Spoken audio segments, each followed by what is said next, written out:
तर अजितदादांचं मौन पाहता मुंडेंची विकेट काढली जाऊ शकते असं देखील वक्तव्य वडेट्टीवारांनी केलंय। मुंडेंची विकेट काढून भुजबळांचा टीममध्ये समावेश केला जाईल का?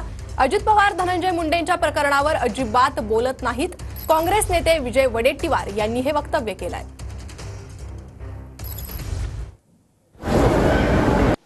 कदाचित अजितदादांच्या चुप्पीवरून मुंडेची विकेट काढून टीममध्ये भुजबळांचा समावेश करण्याची शक्यता किंवा विचार अजितदादांच्या डोक्यात आहे का, हा प्रश्न गेल्या 4 दिवसापासून आम्हाला 5 दिवसापासून पडतोय। त्यावर अजित पवार मुंडेंच्या प्रकरणात अजिबात बोलत नाही। त्यामुळे भुजबळ साहेबांना यामध्ये कदाचित वेट अँड वॉच ची भूमिका ठेवावी लागेल, नाहीतर देवेंद्रजीकडे दुसरा पर्याय भेटीमध्ये काहीतरी झालंच असेल